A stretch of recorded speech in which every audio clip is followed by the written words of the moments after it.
Hello guys, this is Hassan from HDFX and welcome to another video, okay? Now, today I want to talk about, of course, like always, elite wave theory. However, I would like to talk about sometimes when trading, you see certain patterns that happen, and during these times, what you do is instead of trying to go back all the way to make counts, you try to salvage something from a certain pattern and try to play with the scenarios to make an educated guess. Okay, and this is sometimes is effective if you know when to use them, and of course, but however, it is always better to start your counts from absolute zero if you have the historical data for it. Now, when we talk about the US dollar, Canadian dollar today, I want to stress one thing that I have a larger count on this pair, which if you look at my previous video, I'm sure you can see. But today I will focus on something smaller, okay? Now, in here, I think we have a triangle. Now, I didn't draw this triangle in elite perspective. I did um, draw this triangle a little bit more on the classical sense, by which I mean you can see that this is the um, support levels, and these were the resistance levels. Okay, and now it was this fake break and then come. Okay, now whenever you have this, what you should look for is usually something like this. Okay, now in a situation like this, you could have said to yourself, okay, look, this was resistance, resistance, resistance, resistance, now resistance broken, and it's retest. So can this be a buy? Well, would you just buy off just from this? Well, in theory, you can, but would should you do it? I don't think that's very viable option, even though it can prove to be a right trade.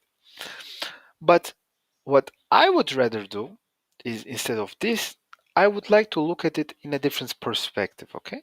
Now, so rather than labeling like this, what I will do is something a little bit different, okay?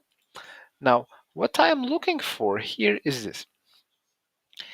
If we have a wave A here in a different, okay, if we have the wave A here and we have the wave B here, it means that we can now we are looking for a triangle. It means that we should have a C wave. Okay, now the C wave can be either here or here. You may ask yourself, but I will show you why it should be here rather than here. But then the D wave, okay, then the E wave. Now, whenever you're going from a classical approach of a triangle to elite wave approach, there are some rules that you have to be specifically careful about. Number one being this. Now, look at this. This B to D trend line cannot be touched by the part of the wave C. Okay, so in here it does close, but it doesn't do that. That's good news for us. So this is why the real triangle, according to the elite waves, should be like this. B. So this point here that we before identified as support, as resistance, it's no longer valid for us. Okay, so we have the wave A, wave B, wave C. Now wave C, okay, it doesn't have to end here, it can end here, and from this AS part of A and C can touch this, we don't have any trouble. And also we don't want, unless we are looking for a limiting triangle, which in this case this is a non-limiting triangle, we are looking for A and C trend line to be not clean anyway. So it is nice that we have this here. It is also nice that we have the E wave touching it, okay? Like well, some part of it breaking it, okay?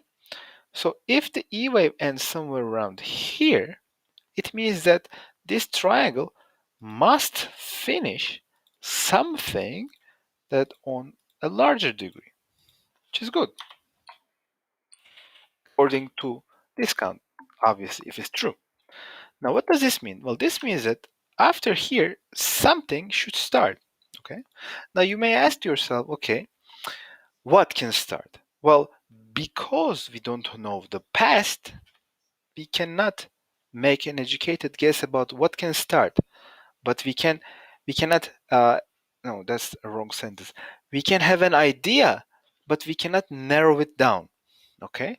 Because if we knew, for example, we were in a B wave of a flat, we would know that after the B wave of a flat, we know that a C wave starts of the impulsive move. It can either be a terminal move or a classical move.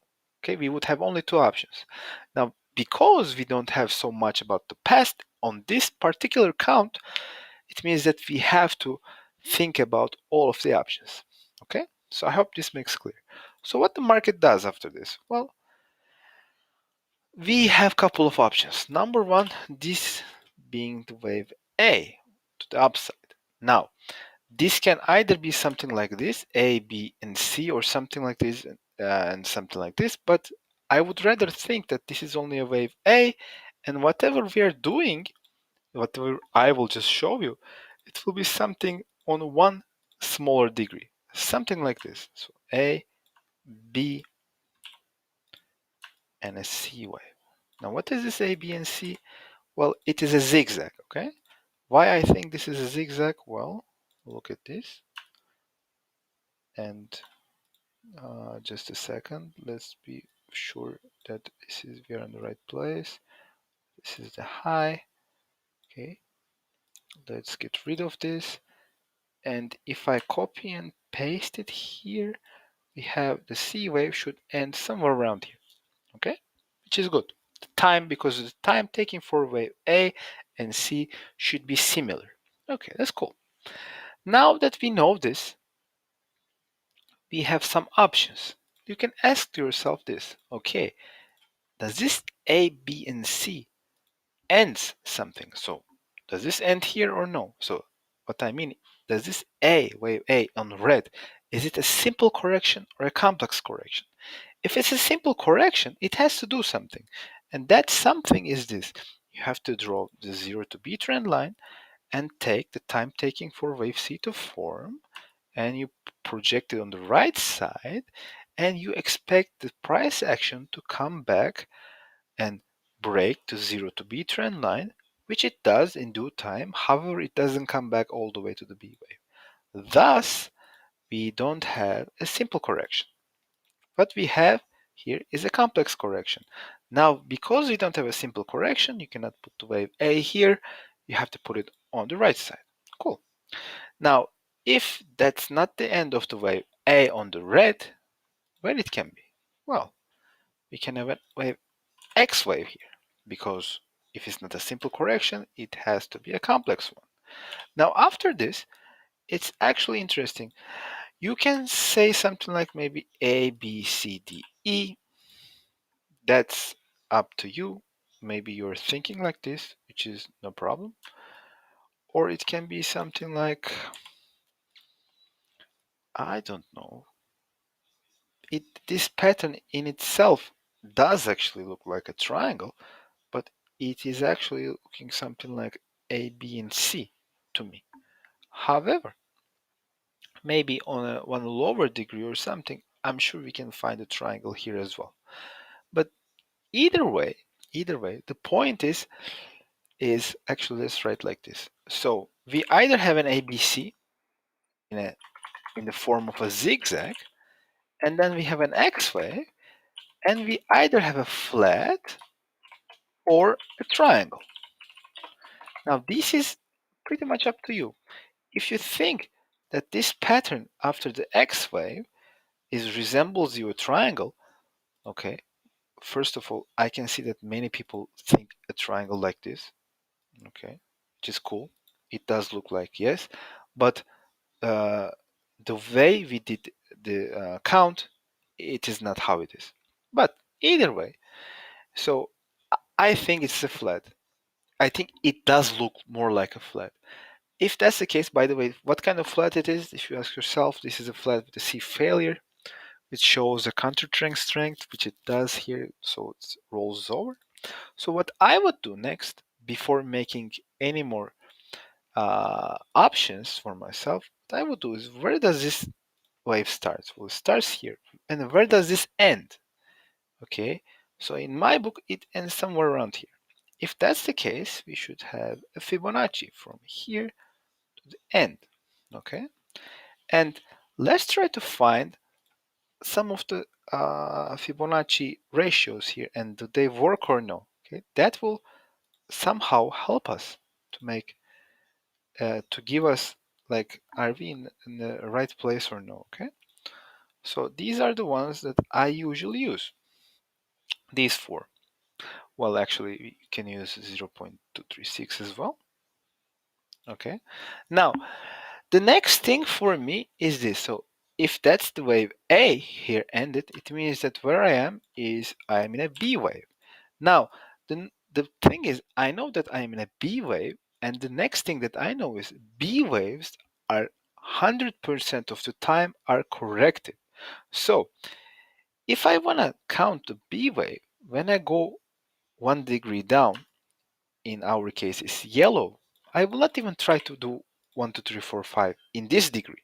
Okay, whatever I am looking for is nothing but a corrective wave.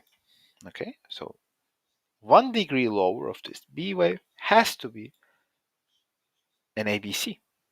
Okay, since it can be ABCDE as well, because you're in a D wave. So now that I know all of this, what should I do? Well, what I would like to see is this. Now, this is how I like to use Elliott wave with others. Now, this is our triangle. Okay, this was the triangle of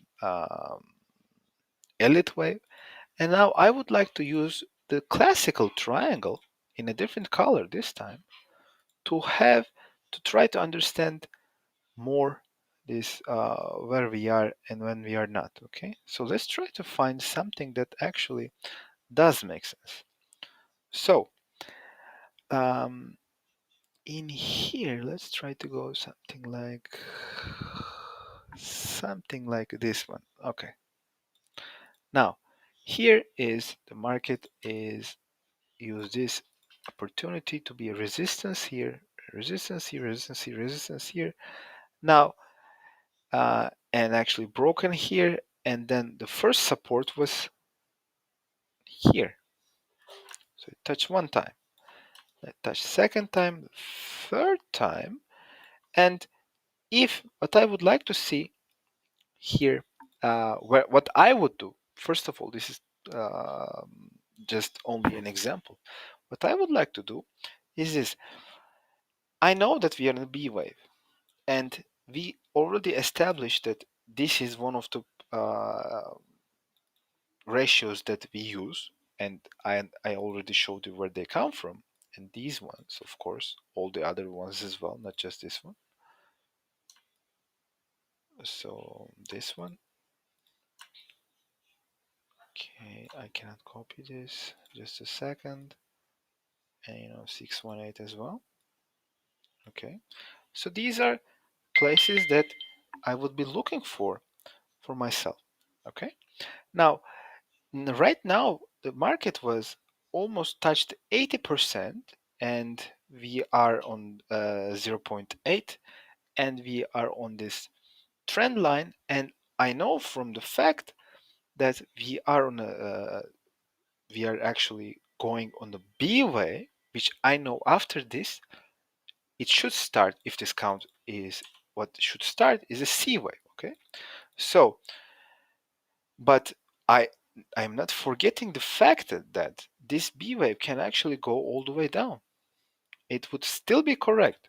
So what I would like to also to see is I'm not forgetting this line as well, because there's a chance that we made this triangle hole wrong, and you can make a different triangle within this reach. Okay, so I'm not forgetting this.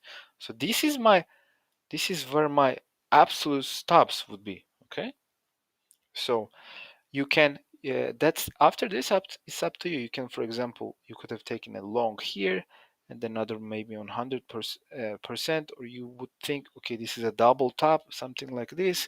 And these are the stuff that you can play with. You can average it, you can use ATR to have some little bit ideas, or you can just wait here to be safe.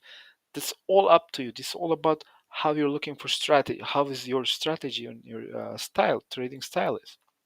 But what I also like is that we have this little bit divergence, but I would have liked a little bit more if we were on actually on this oversold conditions, but we are close to it as well. So this is why all of these things, if it combines and makes sense for you, okay, then you should create your strategy based on using all of these together. Okay. So I hope this makes sense, guys. And I would like to see you all on the next videos, okay? And please do not take any of these things that what I've been talking